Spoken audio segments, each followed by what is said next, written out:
मैं एस के Vishwakarma, maths teacher. आज class 12th CBSE second part NCERT book से स्टार्ट करने वाला हूँ। सेकेंड पार्ट में हम स्टार्ट करेंगे इंटीग्रेशन। इंटीग्रेशन के दो पार्ट हैं, नंबर 1 है इनडेफिनेट इंटीग्रल, नंबर 2 है डेफिनेट इंटीग्रल। तो आज हम स्टार्ट करते हैं इनडेफिनेट इंटीग्रल। इसके पहले आप डिफरेंशिएशन पढ़ चुके हैं, साथ में हम डिफरेंशिएशन का भी कवरेज करते चलेंगे।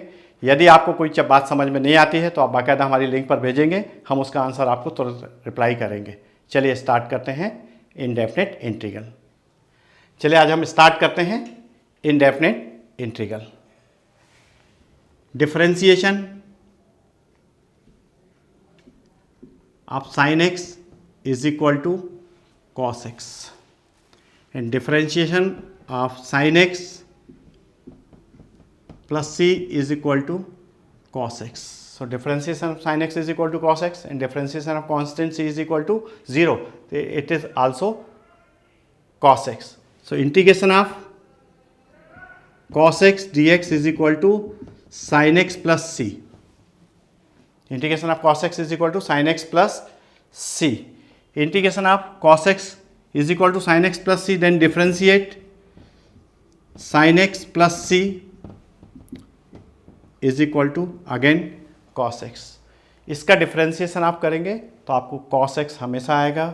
इसका डिफ्रेंशिएशन करेंगे जो आएगा इसको हम बोलेंगे इंटीग्रेंड, इसको बोलते हैं हम कॉस एक्स को integrand. So integration of F X D x is equal to capital F X plus C. Integration of F X is equal to capital F X plus C. So differentiation of F X plus C is equal to F X. इसका differentiation करेंगे तो हमारे पास small F X function आ जाएगा, ये कहलाएगा integrand. तो now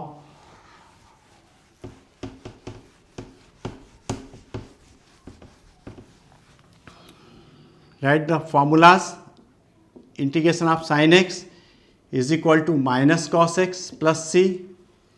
integration of cos X dx is equal to sin x plus c. Integration of tan x, integration of sin x cos x, integration of tan x.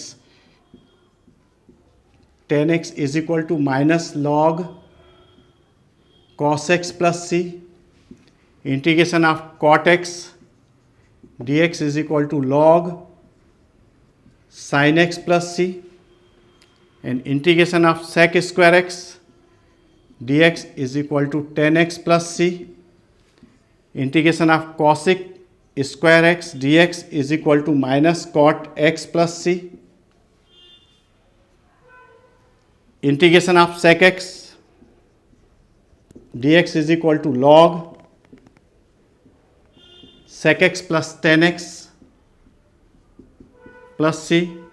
Integration of cosec x with respect to x log cosec x minus cot x plus c. dy by dx sin x is equal to cos x. dy by dx cos x is equal to minus sin x. dy by dx tan x is equal to sec square x. dy by dx cot x is equal to minus cosec square x. dy by dx sec x is equal to sec x into tan x. dy by dx cosec x is equal to minus cosec x into cot x. Then integration. Integration of cos x dx is equal to sin x plus c. Integration of sin x is equal to minus cos x. Integration of sec square x dx is equal to tan x. Integration of cosec square x dx is equal to minus cot x. Integration of sec x tan x dx is equal to sec x, integration of cosec x cot x with respect to x is equal to minus cosec x plus c plus c plus c plus c plus c. आप देखोगे integration of sine x cos x, differentiation of sine x is cos x, differentiation of cos x is equal to minus sine x, differentiation of tan x is equal to sec square x, differentiation of cot x is equal to minus cosec square x, differentiation of sec x is equal to sec x into tan x, differentiation of cosec x is equal to minus cosec X into cot X. Integration is the inverse process of the differentiation. Then integration of cos x is equal to sin x plus c. Integration differentiation of cos x is minus sin x. Then integration of sin x is equal to minus cos x. Differentiation of tan x is equal to sec square x. तो integration of sec square x is equal to tan x. Just opposite. लेकिन जरूरी नहीं है कि ये हर एक में आ जाए. इसका मेथड ये है कि आप राइट हैंड साइड का डिफरेंशिएशन करो. राइट हैंड साइड के डिफरेंशिएशन में आपको पता लग जाएगा कि क्या आता है. सपोज हम इसका डिफरेंशिएशन करते हैं तो differentiation of sine x plus c क्या होगा, cos x plus c, c means zero, differentiation of sine is cos and constant कितना हो जाएगा जीरो, तो हमारे पास ये आएगा cos x. Differentiation of minus cos x, तो differentiation of cos minus sine minus minus plus, तो इट इज साइन एक्स. इसका डिफरेंशिएशन करने पर ये अंदर जो लिखा हुआ है इसको हम बोलते हैं इंटीग्रेंड. इंटीग्रेंट आना चाहिए. अगर इंटीग्रेंट आता है वो हमारा बिल्कुल सही है. तो ये हमने आपको ट्रिग्नोमेट्रिक फंक्शंस के बताए हुए हैं. ट्रिग्नोमेट्रिक फंक्शन का कंपैरिजन कर लीजिए, डिफरेंशिएशन और साथ में क्या लिख दिया हमने, इंटीग्रेशन. कहीं कोई डाउट नहीं होना चाहिए. Sine cos tan cot sec and cosec, यहाँ देखिए साइन कॉस तो आ रहा है लेकिन टेन या कॉट नहीं आ रहा है. इसका इंटीग्रेशन हम बाद में करेंगे. अभी हमारे पास फार्मूला बेसिक है. बेसिक जब हम यूज़ करना सीख जाएंगे उसके बाद हम करेंगे आपका टेन और कॉट का निकालना, जो हमने इसके पहले आपको फार्मूले नोट कराए हैं. तो डायरेक्ट ये नहीं है कि sign cos ten, sine cos यहाँ टेन आ जाए. यहाँ टेन का सेक स्क्वायर तो सेक स्क्वायर का टेन है. तो कंफ्यूज मत होना, हमेशा ध्यान रखना टेन का सेक स्क्वायर डिफरेंशिएशन होता है, सेक स्क्वायर का इंटीग्रेशन क्या होता है, टेन एक्स होता है. चलिए सेकेंड टेबल. तो ये 6 फार्मूलाज ग्रुप था हमारे पास में. 6 formulas group means trigonometric identity. अब हमारे पास में है मिसलीनियस. मिसलीनियस में number 1 differentiation of X to the power N.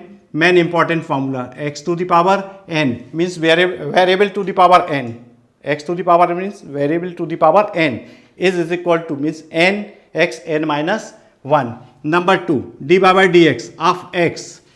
X का विथ रिस्पेक्ट टू एक्स कितना होगा, differentiation 1.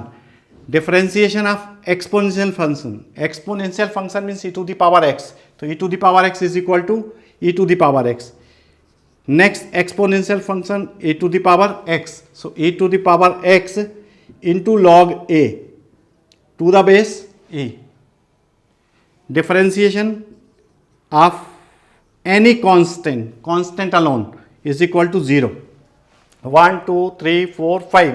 Then next D by dx log x to the base e, log x to the base e is equal to 1 upon x. तो ये एक 6 का group है, इसको आप याद रखो. मिसलीनियस में आप काउंट कर लो कौन सा भूल रहे, फिर से याद कर लो. इस कारण से 6 के हमने ग्रुप बना दिए. फर्स्ट ट्रिग्नोमेट्रिक हो गया, सेकंड मिसलीनियस हो गया. सेकंड में आप देखो अगर हम इंटीग्रेशन करते हैं तो integration of x to the power n dx is equal to x to the power n plus 1 upon n plus 1 plus c. Integration of 1 small x plus c. Integration of e to the power x dx is equal to e to the power x plus c. Integration of a to the power x dx is equal to a to the power x upon log a to the base e plus c. Integration of 0 is equal to c. It may be c plus c. Constant plus constant is equal to constant. So it is c. Integration of 1 upon x dx is equal to log x to the base e plus constant c. Differentiation आपसे बनता है, integration आप देख लीजिए, X to the power N is equal to X to the power N plus one upon N plus one plus C, integration of one is X, integration of e to the power x is equal to e to the power x, a to the power x का integration क्या होगा, a to the power x upon log a to the base e, constant zero, तो integration of zero is equal to c, and जैसा हम सब में c कर रहे हैं इसमें भी प्लस c कर दीजिए, c plus C is equal to c, constant plus constant is equal to constant, और one upon integration of one upon x D x is equal to, so integration of one upon x is equal to log x e. काफ़ी कुछ इससे मिलता है, e to the power x यहाँ से आप बना लोगे, 1 का x यहाँ से बना लोगे, आपको लग रहा बन जाएगा, c का यहाँ से आ जाएगा, 1 अपान x है तो ये log x यहाँ आ जाएगा। लेकिन दो चीज़ें हैं, ये फार्मूला आपको डिफरेंट लग रहा होगा कि इससे ये क्यों नहीं ला रहे हैं, आपके दिमाग में आएगी कि सब में हमारा लेफ्ट टू राइट तो राइट टू लेफ्ट हो रहा है, तो यहाँ से ये फार्मूला क्यों नहीं आ रहा है, इसमें x to the power n का फार्मूला आ रहा है, x to the power N plus one upon N plus one plus c. अब सही है या नहीं, जो हमने आपको मेथड बताई कि आप राइट हैंड साइड में जो डिफ्रेंसिएशन आता है, राइट हैंड साइड की टर्म को हम क्या करेंगे, राइट हैंड साइड की टर्म को हम डिफ्रेंशिएट करेंगे, डिफ्रेंशिएट करने पर जो मिलेगा वो हमारा इंटीग्रेंट होना चाहिए। अगर ऐसा है तो ये समझ लीजिए कि आपका फार्मूला सही है। किसी का भी आप राइट हैंड साइड का डिफ्रेंसिएशन करके देख लीजिए, x का differentiation 1, e to the power x का e to the power x, a to the power x का डिफ्रेंसिएशन करिए, ये देखिए a to the power x का, a to the power x का करेंगे हम तो आएगा a to the power x into log A cancel out, तो क्या आ जाएगा a to the power x आ जाएगा। ऐसे कांस्टेंट c का डिफ्रेंसिएशन करेंगे कितना आ जाएगा 0, ये देखिए ये आ गया। लॉग x का आपको पता ही है डिफ्रेंसिएशन कितना होता है 1 अपान x, ये आ गया 1 अपान x। सिंपल, फर्स्ट वाले को हम लेके चलते हैं X to the power N, जिसमें सबसे ज़्यादा कंफ्यूज रहते हैं कि सेम क्यों नहीं आ रहा है। अगर आपने नोट कर लिया हो तो हम आगे चलते हैं, एक बार आप इसको अच्छे से देख लीजिए, फार्मूले को कंपेयर कर लीजिए। 1 मिनट का टाइम है, आप थोड़ा देख लीजिए, किसी फार्मूले में कोई डाउट ना रहे। नोट करते समय फार्मूला बहुत ध्यान रखिएगा, अगर फार्मूला गलत हो जाएगा तो आगे पूरी मैथ्स जो हम करने वाले हैं वो सब मिस्टेक्स होते जाएंगे। आप नोट करिए, इंटीग्रल डिफरेंशिएशन आपका किया हुआ है, आपसे बनता है, हमने जस्ट आपको समझाने के लिए लिखा हुआ था कंपेरिजन करके फार्मूला। आप देखिए right hand side D Y by D X to the power N plus one upon N plus one, differentiation of right hand side, so D Y by D X to the power N plus one upon N plus one, constant is zero. Understood है, फिर भी लिख रहा हूं मैं, पता लग जाए आपको। According to differentiation rule, constant outside the differentiation sign, so 1 upon n plus 1 is constant and 1 upon n plus 1 dy by dx x to the power n plus 1 1 upon n plus 1, so x to the power n, applying formula x to the power n, n x n minus 1, so it is n plus 1 x to the power n plus 1 minus 1, 1 upon n plus 1 and n plus 1 cancel out, so x to the power plus 1 minus 1 cancel out is equal to x to the power n. So differentiation of right hand side is equal to x to the power n. So x to the power n is the integration. X to the power n the integrand. X to power n means integrand. Integrand means जिसका integration करना होता है उसको integrand बोलते हैं। तो आप किसी भी फार्मूले को ऐसा करके हम चेक कर सकते हैं। ये हमने आपको चेक करके बता दिया। सारे फार्मूले आप एक बार चेक कर लीजिएगा, समझ लीजिएगा, कभी भी कोई डाउट नहीं होगा। आप राइट हैंड साइड का डिफरेंसेस करिए, लेफ्ट हैंड साइड हमारे इंटीग्रल साइन के अंदर जो भी आएगा इंटीग्रेंट कहलाएगा, इंटीग्रेंट आना चाहिए। आप नोट कर लिया हो, देख लिया हो, तो हम इसको आगे चलते हैं। यहाँ तक मेरे ख्याल से कोई डाउट नहीं होना चाहिए, बेसिक कॉन्सेप्ट्स हैं। फर्स्ट ग्रुप हमारा क्या था, ट्रिग्नोमेट्रिक आइडेंटिटीज। सेकंड क्या था, मिसलिनियस। थर्ड ग्रुप, अब हम थर्ड ग्रुप पर आते हैं। थर्ड ग्रुप में आपने डिफरेंशिएशन में पढ़ा हुआ है, डिफरेंशिएशन आपने 11th में पढ़ा हुआ है, 12th में भी पढ़ा हुआ है। डिफरेंशिएशन में आपने पढ़ा हुआ है इन्वर्स फंक्शन, तो D Y by D X sine inverse X, differentiation of sine inverse X is equal to 1 upon under root 1 minus X square D Y by D X cos inverse X with minus sine, same term, minus 1 upon root over 1 minus X square D Y by D X tan inverse x is equal to 1 upon 1 plus X square D Y by D X cot inverse x is equal to minus 1 upon 1 plus X square D Y by D X sec inverse x is equal to 1 upon mod x under root X square minus 1। Mod x it means x is positive, X square यहाँ पे already positive हो जाएगा, negative होगा तब भी, तो यहाँ positive के लिए हम मॉड का यूज़ करते हैं, absolute value means -3 is equal to +3। So -x यहाँ नहीं होता, कभी भी हमेशा पॉजिटिव होता है।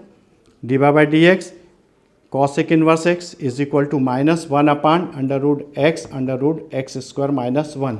आप देखिए यहाँ पर साइन इनवर्स का फॉर्मूला 1/√1 - x², जस्ट माइनस यहाँ पुट कर दीजिए, कॉस का बन जाएगा। टेन का देखिए 1/1 + x², आप माइनस साइन पुट कर दीजिए, किसी एक को याद कर लीजिए, दूसरा अपने आप याद हो जाएगा। सेक इनवर्स में देख लीजिए, यहाँ प्लस है 1/mod x (x² - 1), यहाँ माइनस साइन पुट कर दीजिए, सेम फॉर्मूले, टर्म सेम है, साइन प्लस और माइनस होंगे। अगर आपको डिफ्रेंशिएशन बनता है तो इसी से हम कंपेयर करके इंटीग्रेशन बड़े आसानी से लर्न कर सकते हैं।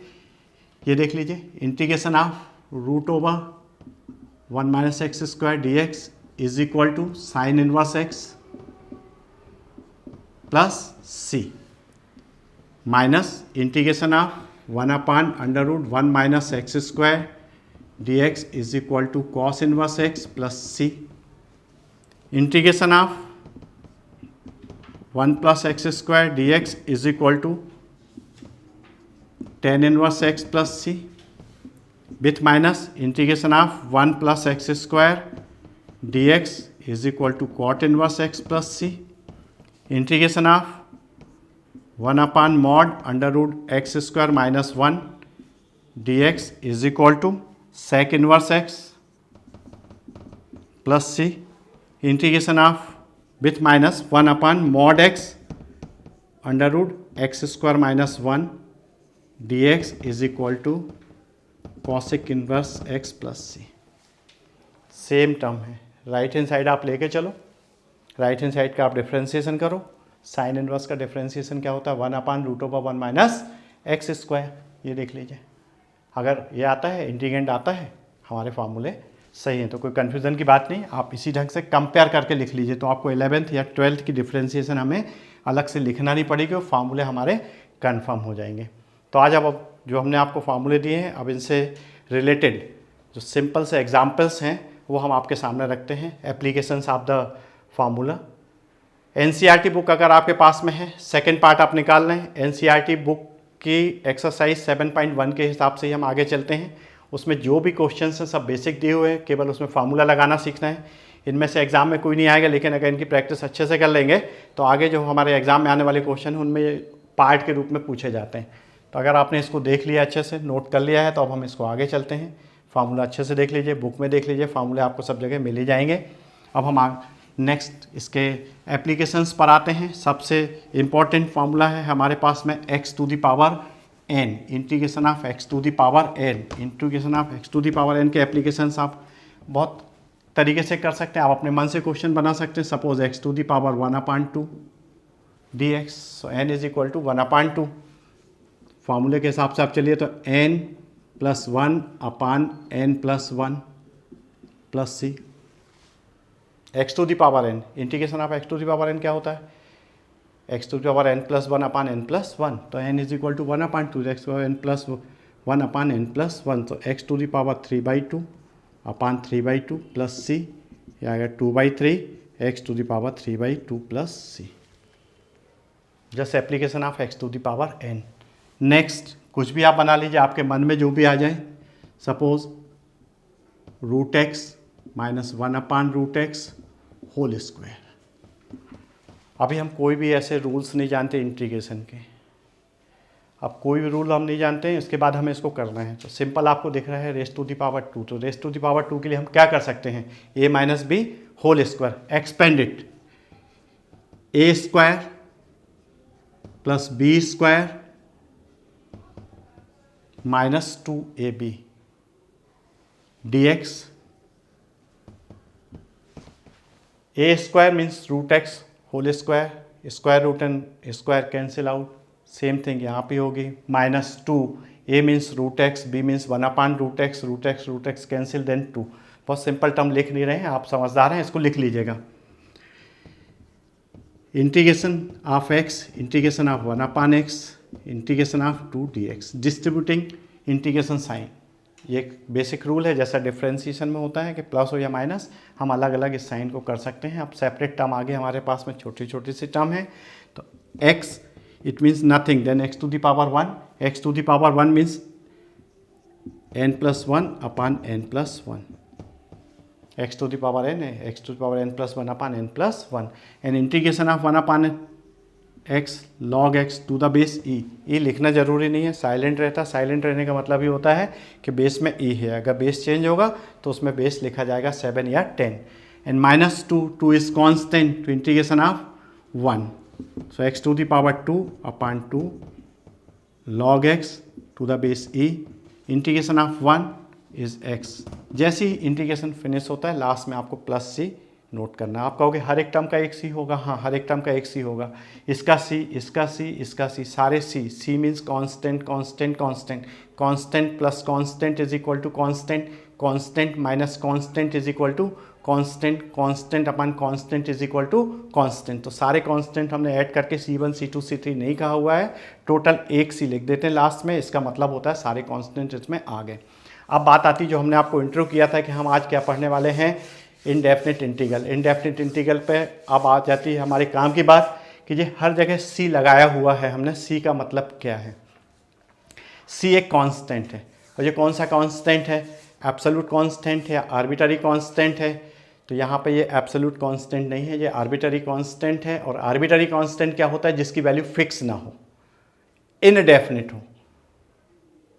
आर्बिट्ररी कांस्टेंट क्या होता है कि वो ज़रूरत के हिसाब से, फंक्शन के हिसाब से उसकी वैल्यू बदल जाती है। तो सी की जो वैल्यू आर्बिट्ररी रहती है, ये क्या है, कांस्टेंट। इनडेफिनिट रहता है, इनडेफिनिट होने के कारण इसको बोलते हैं इनडेफिनिट इंटीग्रल। अगर सी नहीं लगा रहेगा, सी नहीं हो मतलब सी डेफिनिट हो जाएगा तो वो डेफिनिट इंटीग्रल हो जाएगा। तो जब कभी भी सी की बात आएगी, अगर आपसे कोई पूछता है कि ये इसको इंडेफिनिट इंटीग्रल क्यों कहते हैं, तो आप साफ इसको इंटीग्रल करके बता दीजिए, प्लस सी कर दीजिए, सी इंडेफिनिट है इसलिए इसको इंडेफिनिट इंटीग्रल कहते हैं। इस ढंग से कोई भी क्वेश्चन आ जाए, अभी हमारे पास वो कोई फार्मूले थे, अब हम नेक्स्ट क्वेश्चन लेके देखते हैं। नेक्स्ट आप अपने मन से बना सकते हैं, हम आपको बता देते हैं कि किस ढंग से आप क्वेश्चन खुद फॉर्मेट करके सीखो। सपोज x³ + x² + x अपान x, डिफ्रेंसिएशन जैसे इसमें कोई डिवीजन रूल तो है नहीं कि न्यूमरेटर अपान डिनोमिनेटर। अब आपको अपना लॉजिक लगाना है कि इसको हम किस ढंग से करें। आज हम बहुत सिंपल कॉन्सेप्ट लेके चल रहे हैं। तो each term divided by x, तो x³ upon x is x, x² by x is x, x by x is 1 dx, integration of x², integration of x, integration of 1, integration of x² means x³ by 3, n+1 upon n+1, integration of x means x² by 2, integration of 1 means x plus c। ये simple सा integration हमारा हो गया। Next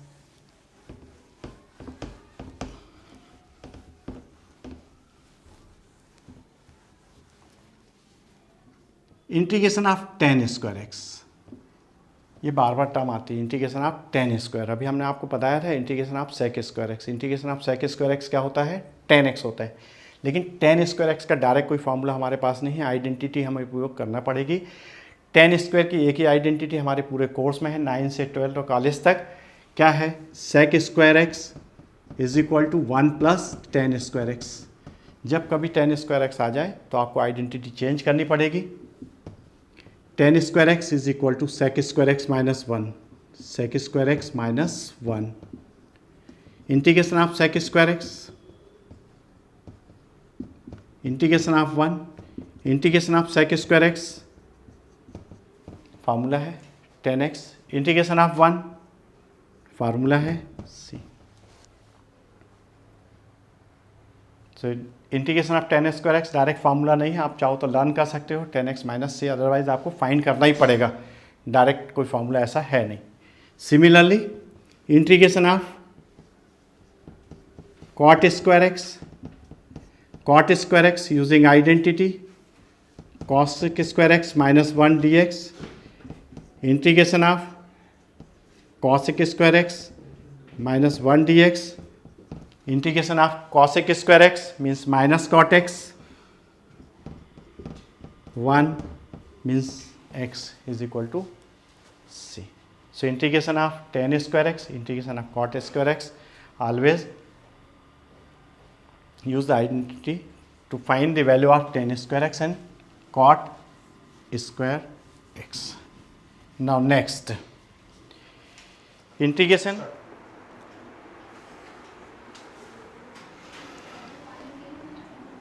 next question है हमारा x to the power 3 plus 3x plus 4 upon under root x D x.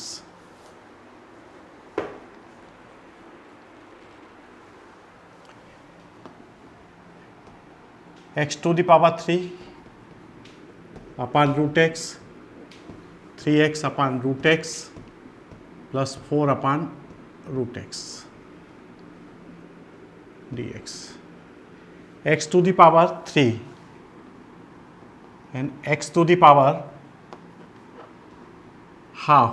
It means x to the power 3, x to the power half. So x to the power 3 minus 1/2. तो x to the power कितना होगा? ये 5/2. Simple है, calculation आपसे करते आना चाहिए. यहाँ डायरेक्ट लिखेंगे x to the power 5/2 plus x upon root x. It means x upon x to the power half. It means x to the power 1 minus 1/2. तो x to the power 1/2. So 3x to the power 1/2 and 4x to the power minus half dx. So x to the power 5/2 dx. 3 constant, तो x to the power half dx and 4x to the power minus half dx. x to the power 5/2 means x to the power n plus 1 upon n plus 1. 7/2 upon 7/2. 3 x to the power half means n plus 1 upon n plus 1. तो 3/2 upon 3/2. 4 x to the power half means 1/2 upon 1/2 plus c. तो 2/7 x to the power 7/2. It is 3 to the 6/3. It means 3 cancel out. 1/2 x to the power 3/2 plus 4 to the 8 x to the power half plus c. हमने कोशिश की है कि जितने simple formula based question है आपको करा दिए. अब आप इसकी प्रैक्टिस करिए. नेक्स्ट एपिसोड में हम मेथड ऑफ इंटीग्रेशन स्टार्ट करेंगे. तो आप इसको पढ़ करके रखेंगे. अच्छा लगे तो हमारे इस चैनल को आप सब्सक्राइब करिए और बेल आइकन का बटन आप ज़रूर दबाइए ताकि आपको हमारे नए अपलोडेड वीडियो टाइम पर मिलते रहें और कंटिन्यूटी हमारे कोर्स की बनी रहे. Thank you very much.